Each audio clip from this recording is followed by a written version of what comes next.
Aujourd'hui dans le Bitcoin, ce signal historique vient de flasher, regardez ce graphe. Alors je sais que c'est visuellement assez bordélique, mais historiquement, ces buy et ces sell ont fait des résultats assez incroyables. Regardez juste ces pourcentages qu'on a là sur le graphe. 77, 32, 44, 14, pas ouf 14, mais pourquoi pas 36, 42, etc. Donc c'est assez incroyable. Est-ce qu'aujourd'hui on est sur un sell, est-ce qu'on est sur un buy, puisque aujourd'hui un signal a flashé sur ce graphe? Eh bien on va checker ça dans cette vidéo.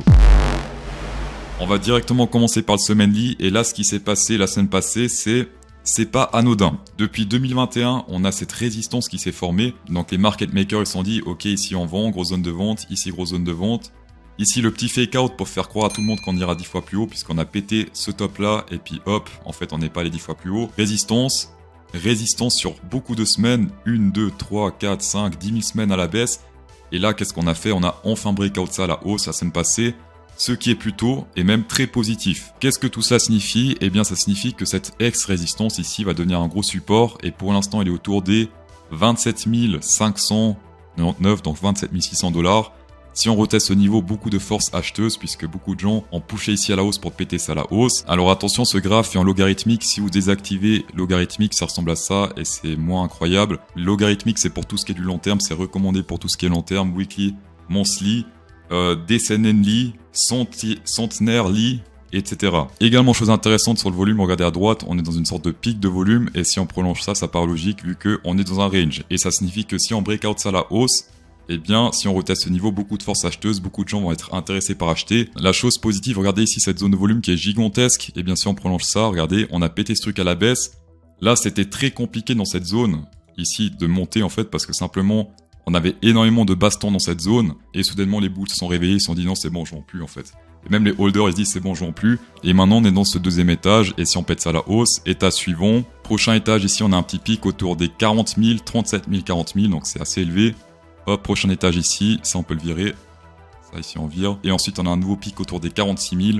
Et ensuite bah, c'est plus ou moins la TH. Également sur le RSI, sur ce Power Range, on a breakout hier à la hausse, ce qui est très bon, puisque la target d'un Power Range, on prend la hauteur, on met ça sur le breakout. Ça serait plus ou moins autour des 71 sur le RSI, et pour l'instant on n'y est pas encore. Aujourd'hui en daily, on reteste le top du range, donc le truc rouge. Est-ce que la target du Power Range a été atteinte? C'est ce qu'on va checker maintenant.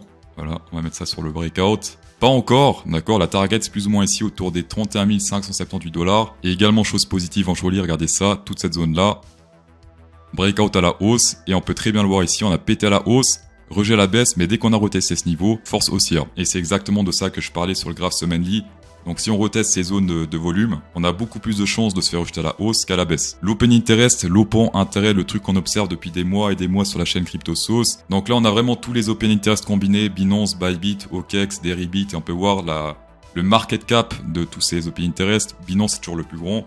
On dirait pas, mais c'est toujours le plus grand. Bybit c'est le deuxième, OKEx, etc. Et on peut voir ici que la première grosse résistance est autour des 10 milliards, même 11 milliards. Et pour l'instant on est sur du 9 milliards, donc on s'approche de cette résistance, mais on n'y est pas encore. Alors, une résistance veut dire TP, ça veut pas dire vente, parce que des fois, regardez ici, on pète à la hausse et ensuite on va 10 fois plus haut. Mais quand on est sur un scénario pessimiste, eh bien, c'est souvent ici qu'on se fait rejeter, notamment durant tout ce bear market.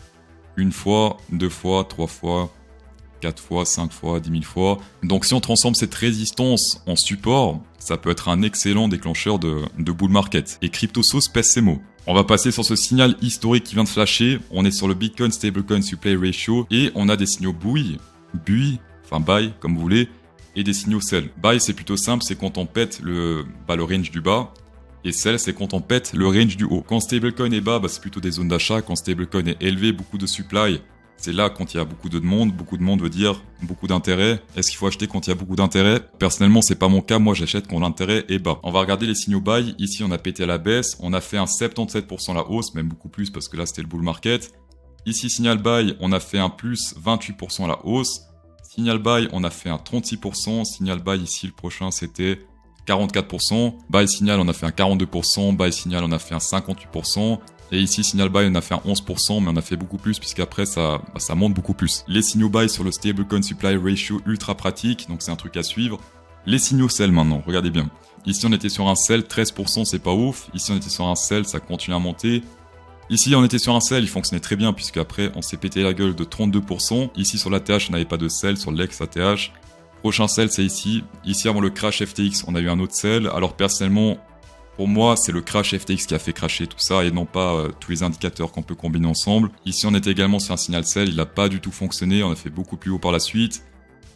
Et on est une fois plus sur un signal sell. Donc qu'est-ce que j'ai appris de ce graphe? Eh bien que le sell fonctionne des fois et le buy fonctionne toujours. Donc pour les personnes qui short ou qui veulent vendre sur ce sell, c'est pas forcément ce qu'il y a de plus efficace historiquement. Par contre, les personnes qui attendent le buy pour acheter, historiquement 10 fois plus efficace. Pour l'instant, mon indicateur favori n'est pas encore sur la résistance puisqu'on a encore un peu de marge à la hausse avant de potentiellement se faire rejeter à la baisse. Donc c'est vraiment ici sur les 10,87 que je vais prendre le premier TP et si on pète ça à la hausse, hop, support, ça risque d'être ultra bullish pour la suite, en tout cas sur le Bitcoin. Soyez présents pour la vidéo de mercredi, il y aura un jeu ultra cool, vous allez devoir parier sur la hausse ou la baisse du Bitcoin et ceux qui ont raison dans les commentaires pourront gagner 25 $ dans chaque vidéo. Donc si vous gagnez, vous gagnez de l'argent et si vous trempez, vous perdez pas d'argent, mais vous perdez de l'estime en soi. Voilà. Donc le concept est plutôt simple, je dirais dans la vidéo de mercredi, est-ce que dans 2 jours le Bitcoin sera au-dessus des 30 000 ou en dessous des 30 000 par exemple. Vous avez 24 heures pour participer, voilà. Et vendredi quand je vais sortir la vidéo, eh bien ceux qui avaient raison auront une chance de gagner les 25 $. Donc c'est une des personnes qui avait raison qui va gagner 25 $. Pour participer, il faut juste un compte BitGet, il n'y a même pas besoin de KYC ou bien de dépôt, vraiment juste le compte BitGet et vous pouvez participer. Et je ferai gagner 25 $ parmi ceux qui ont raison dans chaque vidéo. Tapez dedans. Vidéo un peu plus courte mais ultra intéressante, en tout cas j'espère pour vous. Si on atteint ce buy signal ici sur le stablecoin supply ratio, je vais vous faire un X. Un tweet, un X, comme ça vous allez savoir qu'il y a un buy signal qui a très bien fonctionné historiquement. C'est clairement un indicateur que je vais mettre de côté. Dans tous les cas, master, shaker cette vidéo, c'est toujours un plaisir. Insérez un pouce bleu pour incrémenter encore plus le plaisir. Et bonne soirée.